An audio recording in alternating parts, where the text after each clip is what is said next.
mode trouve ce reste. Cette opérateur mode, ça sert à trouver la reste. Oh, bon, excusez-moi, oh my god. Le reste.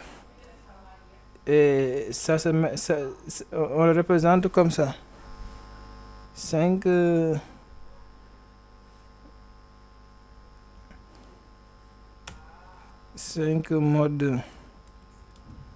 mode 2 est égal à 1. C'est ça qu'on appelle le modulo. En informatique, le modulo, il sert simplement à récupérer le reste de la division entre deux nombres. Maintenant, on va prendre un exemple. Par exemple, l'addition.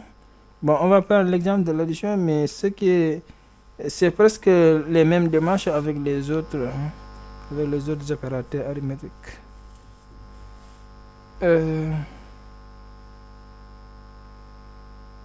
Par exemple, on va faire 5 plus 3. 5 plus 3 est égal à 8. C'est que je ne me trompe pas. Je suis nul en maths. Hein? T'es nul en maths. Non, c'est blague. 5 plus 3 est égal à 8. Et on va écrire un algorithme.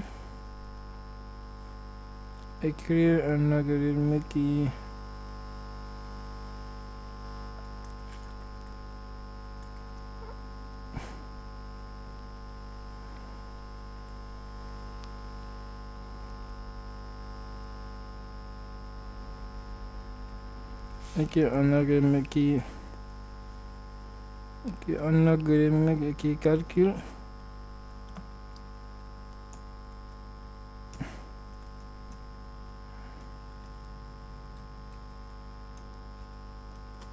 mon clavier de quoi là, la somme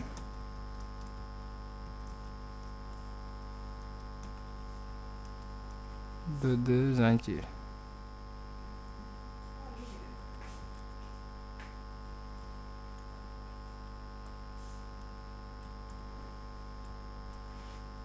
Qui sont saisis, attention, qui sont saisis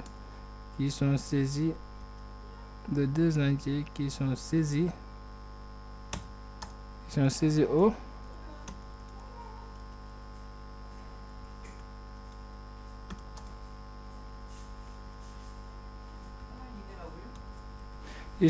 au clavier. Et qui est un algorithme qui calcule, affiche la somme de deux entiers qui sont saisis au clavier.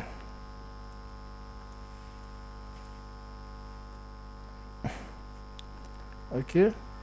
Maintenant, c'est-à-dire pour résoudre cette équation, il faut toujours commencer pour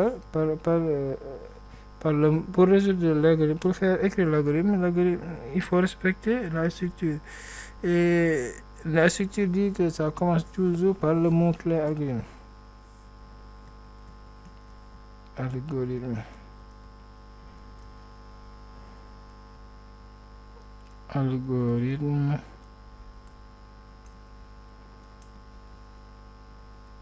Maintenant, son nom, on va l'appeler calcul.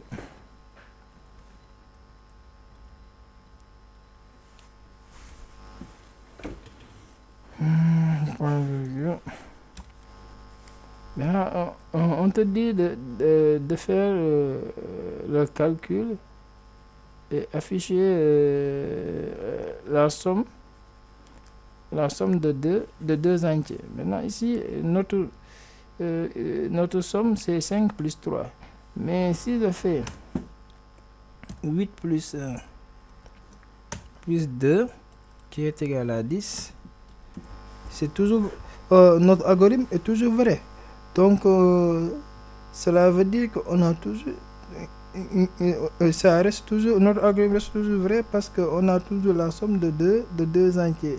Malgré que ce premier nombre a changé, le deuxième nombre a changé et par conséquent le résultat change.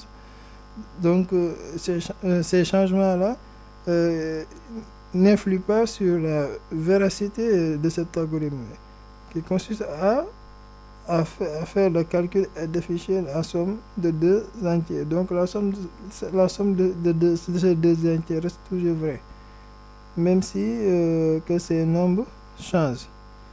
Donc, on peut dire que, et aussi,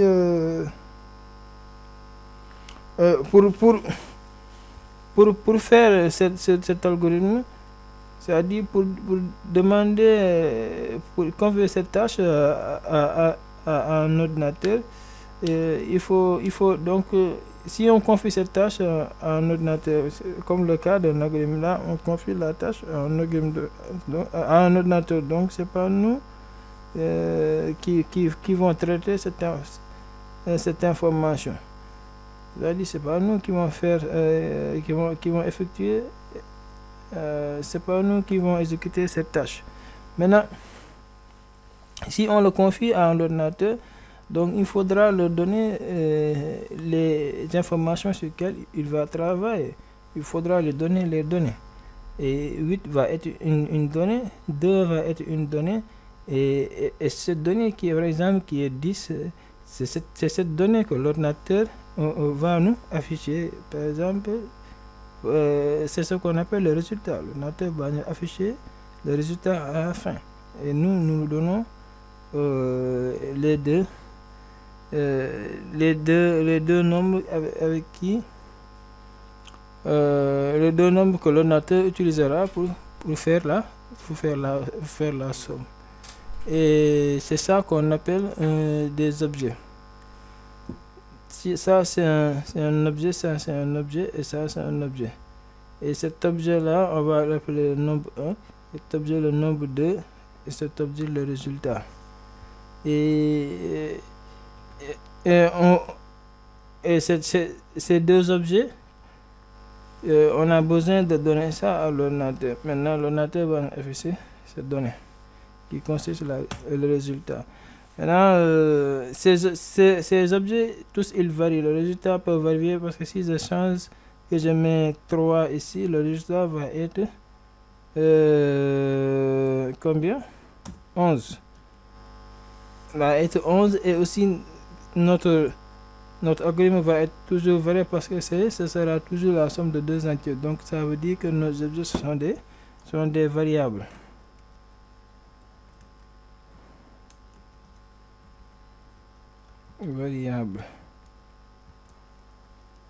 Nombre 1, le premier objet on l'appelle nombre 1. Le deuxième nombre 2.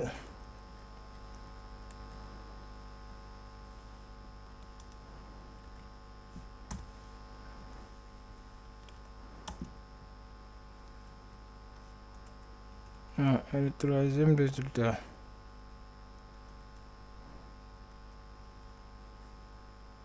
Un clavier là. Le troisième, on va l'appeler le résultat. Et de la manière dont on déclare un objet de type variable à un algorithme, on donne toujours le type. Et là, on nous dit simplement des entiers. Donc on va faire le type entier.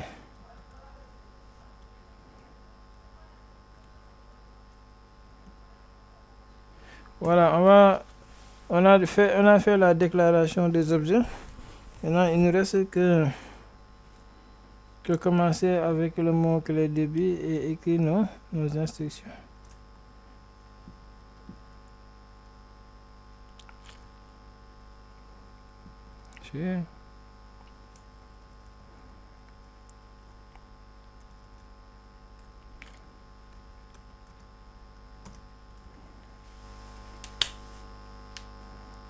Bon. Alors, on doit calculer la somme de deux entiers. D'abord, on va donner à l'ordinateur les données nécessaires pour qu'il puisse faire exécuter une tâche pour nous. Et cette tâche, c'est la calcul de deux entiers. La calcul de la somme de deux entiers. Bon, on va